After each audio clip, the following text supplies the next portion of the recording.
Hello दोस्तों, welcome back to the channel horizon classes. So दोस्तों, आज के इस वीडियो में हम फाइनेंसिंग डिसीजंस चैप्टर का पार्ट 2 देखेंगे दोस्तों। और आज के इस वीडियो में हम बड़ा ही इंपॉर्टेंट टॉपिक ईपीएस क्या होता है वो आज के इस टॉपिक में हम कवर करेंगे दोस्तों। सो ईपीएस का फुल फॉर्म जान लेते हैं। ईपीएस का फुल फॉर्म होता क्या है? Earning per share.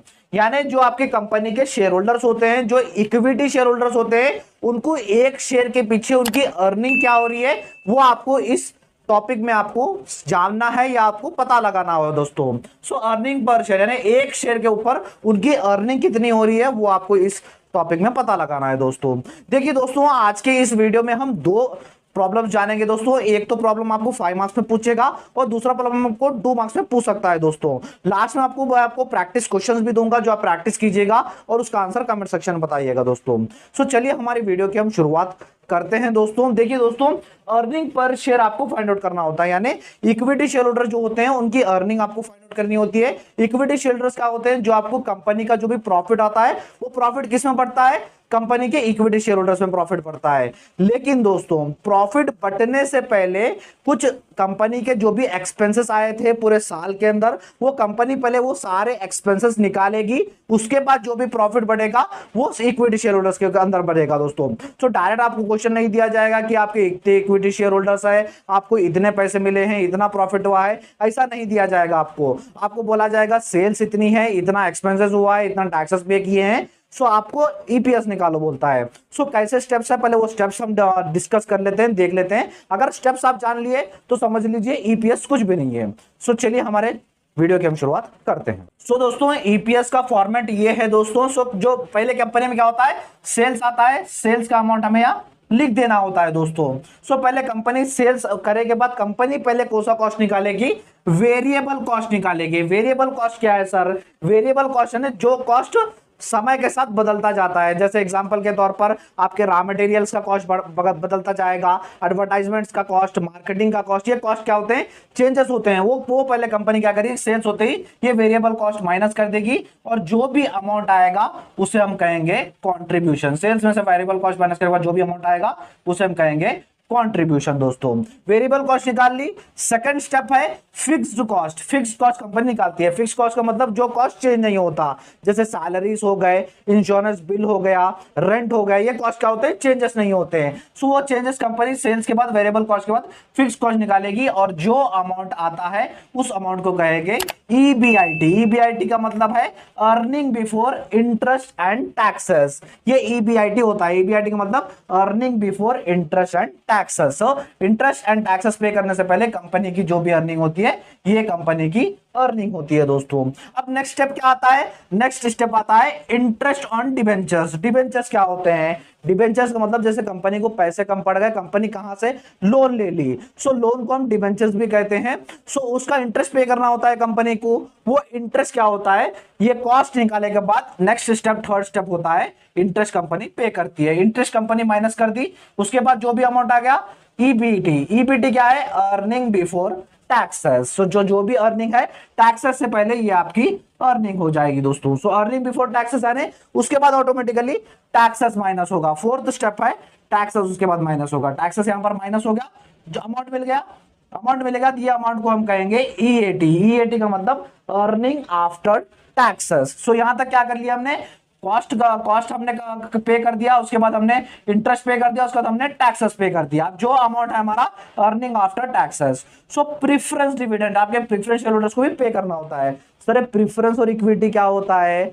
प्रेफरेंस का मतलब दोस्तों, जो प्रेफरेंस होल्डर्स आपकी कंपनी में इन्वेस्ट करता है, सो उसका कुछ कंडीशन होता है, ने उसको कंपनी के प्रॉफिट होने या तो फिर कंपनी को लॉस होने, उसे फर्क नहीं पड़ता, उसे उसका रिटर्न देना पड़ता है। फॉर एग्जांपल उसने 1 लाख रुपए इन्वेस्ट किया, कंपनी ने प्रॉमिस किया कि उसे पर मंथ उसे 5,000 रुपीज देगी। सो कंपनी को प्रॉफिट होने, कितना भी मैक्सिमम प्रॉफिट होने, कितना भी लॉस होने, उसके 5,000 रुपए उसे देना होता है। लेकिन इक्विटी शेयर में नहीं होता। अगर कंपनी को ज्यादा प्रॉफिट हो गया तो इक्विटी शेयर होल्डर्स का जितना परसेंटेज है इक्विटी शेयर होल्डर्स को उतना मिलेगा। फॉर एग्जांपल कंपनी को 1 लाख रुपए प्रॉफिट हुआ, 5 शेयर होल्डर्स है, सो 20-20 हजार रुपए बटेंगे। अगर लॉस हुआ तो वही लॉस उन चारों 5 मिलकर बियर करेंगे दोस्तों। सो उसके बाद क्या होगा? प्रेफरेंस डिविडेंड दिया जाएगा। फिफ्थ, प्रेफरेंस डिविडेंड दिया जाएगा। जो भी अमाउंट आता है वो अमाउंट को कहेंगे earning available to equity share holder. जो भी अमाउंट बचता है वो इक्विटी शेयर होल्डर्स यानी ओनर्स में बढ़ता है दोस्तों। सिर्फ यहां तक ही नहीं है, अगर हमने ये फाइंड आउट कर लिया तो एक फॉर्मूला आता है, फॉर्मूला बहुत ही इजी है। फॉर्मूला है EPS equal to earning available to equity share holders, यानी जो अमाउंट आया था अर्निंग अवेलेबल जो है इक्विटी शेयर होल्डर्स की, वो होगा divided by number of equity share, यानी शेयर्स आपके पास कितने हैं उससे आपको डिवाइड करना होता है दोस्तों। ये था हमारा सारा फॉर्मेट। वीडियो लंबा बन रहा है लेकिन आपको ईपीएस यहां से कवर कर देगी ही मैं नेक्स्ट वीडियो बनाऊंगा दोस्तों। सो चलिए हमारे प्रॉब्लम्स की तरफ तो आ जाइए दोस्तों। हमारा फर्स्ट क्वेश्चन हम सॉल्व कर लेते हैं। ये क्वेश्चन आपको 5 मार्क्स में पूछ सकता है दोस्तों। सो चलिए क्वेश्चन पढ़ लेते हैं। सेल्स दिया गया है 3,90,000, वेरिएबल कॉस्ट है कहते 3 लाख का, फिक्स्ड कॉस्ट है कहते 20,000 के, इंटरेस्ट ऑन लोन 5,000 है कहते, इनकम टैक्स 10,000, प्रेफरेंस डिविडेंड 15,000 है और total number of equity shares 10,000 है कहते। फाइंड ईपीएस, फाइंड आउट करो पर है। सो वैसे ही स्टेप बाय स्टेप हमें करना है दोस्तों। सो चलिए कर लेते हैं। सेल्स देखिए, सेल्स कितनी है, सेल्स 3,90,000 है, 3,90,000 हमने लिख लिया दोस्तों। उसके बाद माइनस फर्स्ट क्या करना था, माइनस हमें करना था variable cost. So variable cost कर लीजिए, वेरिएबल कॉस्ट कितना है 3 लाख है। सो 3 लाख माइनस कर लीजिए, 3,90,000 में से बच गया कितना 90,000 बच गया। ये 90,000 हमारा क्या है, ये 90,000 दोस्तों हमारा कॉन्ट्रीब्यूशन है। यहां तक क्लियर है दोस्तों, आई होप यहां तक क्लियर होगा। उसके बाद फिक्स्ड को ये वेरिएबल कॉस्ट माइनस करने के बाद नेक्स्ट स्टेप हमारा क्या होता है, नेक्स्ट होता है हमारा फिक्स्ड कॉस्ट जो हमारा 20,000 है। सो फिक्स्ड कॉस्ट माइनस कर लीजिए, फिक्स्ड कॉस्ट माइनस कर लीजिए, फिक्स्ड कॉस्ट है 20,000 माइनस कर लीजिए, कितना बच गया, बच गया हमारा 70,000। ये 70,000 क्या आ गया हमारा, अर्निंग हो गई हमारी बिफोर इंटरेस्ट एंड टैक्सेस से पहले हमारी अर्निंग 70,000 है दोस्तों। सो नेक्स्ट क्या होता है, नेक्स्ट होता है अर्निंग बिफोर इंटरेस्ट टैक्स है, तो इंटरेस्ट हमें निकालना होता है, इंटरेस्ट ऑन डिबेंचर्स या तो फिर इंटरेस्ट ऑन लोन दिया गया है। इंटरेस्ट ऑन डिबेंचर्स लोन एक ही है, 5,000 है। सो 5,000 माइनस कर लीजिए, 5,000 अगर माइनस करेंगे तो कितना बच जाएगा, 65,000 बच जाएगा दोस्तों। ये 65,000 क्या है, ईबीटी यानी अर्निंग बिफोर टैक्स है। सो अर्निंग जो भी होगी टैक्स से पहले हमारी अर्निंग 65,000 है। उसके बाद इनकम टैक्स माइनस कर लीजिए, इनकम टैक्स 10,000 है। उसके बाद माइनस टैक्स माइनस कर लीजिए, टैक्स कितना है 10,000 टैक्स है दोस्तों, 10,000 टैक्स है। माइनस कर लीजिए कितना बच गया, 55,000 आ गया। ये 55,000 क्या है हमारा, अर्निंग आफ्टर टैक्स, टैक्स के बाद हमारी अर्निंग होगी 55,000। नेक्स्ट स्टेप हमारा क्या था, नेक्स्ट स्टेप हमारा प्रेफरेंस डिविडेंड भी है, प्रेफरेंस डिविडेंड 15,000 है, वो भी माइनस कर लीजिए।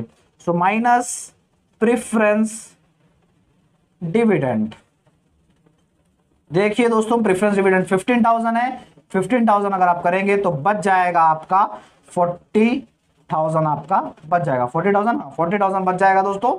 ये आपकी अर्निंग है फॉर इक्विटी शेयर होल्डर्स। सो ये मिल गया अपना, मिल गया। ईपीएस को क्या चाहिए हमारा, earning available to equity share holders. Earning हमारी कितनी है, earning for equity share holders के लिए कितनी है 40,000 है। सो फॉर्मूले के हिसाब से 40,000 लिख दीजिए divided by number of equity shares. Question में दिया गया है total number of equity shares 10,000 है कहते हैं।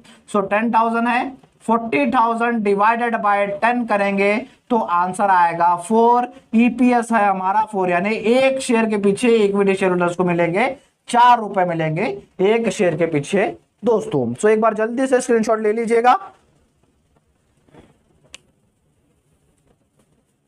सो दोस्तों पढ़ते हैं हमारा सिंपल क्वेश्चन 2 मार्क्स के क्वेश्चन की तरफ। दोस्तों आ जाइए हमारे फाइनल पार्ट की तरफ। ये आपको 2 मार्क्स में क्वेश्चन पूछ सकता है। प्रॉफिट है कहते, प्रॉफिट आफ्टर टैक्स 30,000 है कहते, नंबर ऑफ इक्विटी शेयर्स 3,000 है कहते हैं। फाइंड ईपीएस यानी आफ्टर टैक्स के बाद आपका 30,000 अमाउंट आ रहा है कहते हैं। यहां पर आपको प्रेफरेंस डिविडेंड नहीं दिया गया है, प्रेफरेंस शेयर होल्डर्स नहीं है समझिए। सो डायरेक्ट आपको इक्विटी शेयर होल्डर्स में ही डिस्ट्रीब्यूट करना है। सो प्रॉफिट आफ्टर टैक्स यानी अर्निंग बची है इक्विटी शेयर होल्डर्स के लिए 30,000 है।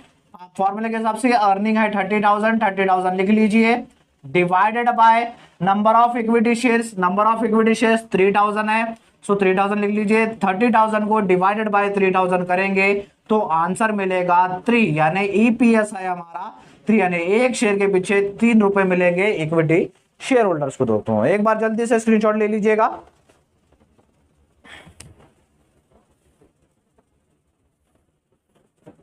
दोस्तों ये थे हमारा आज का वीडियो। ईपीएस टॉपिक आपको आई थिंक क्लियर हो गया होगा दोस्तों। आपके स्क्रीन के ऊपर आपको क्वेश्चंस दिख रहे होंगे, दो क्वेश्चंस भी दे रहा हूं आपको, दो क्वेश्चंस भी आप प्रैक्टिस कीजिएगा दोस्तों, इसका आंसर कमेंट सेक्शन में बताइएगा दोस्तों। दोस्तों हमारे पास मैं आपको बता दूं, मैं फाइनेंशियल मैनेजमेंट के क्लासेस स्टार्ट कर दिया था बीकॉम फिफ्थ सेम के लिए, जिसके प्लेलिस्ट का लिंक मैं आपको डिस्क्रिप्शन बॉक्स में दूंगा, जहां पर आपको एक ही जगह पर सारी क्लासेस मिल जाएंगी दोस्तों। और पार्ट 1 भी आपको डिस्क्रिप्शन बॉक्स में मिल जाएगा, आप जाकर देख लीजिएगा।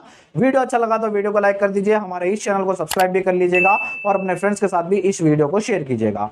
Thank you so much.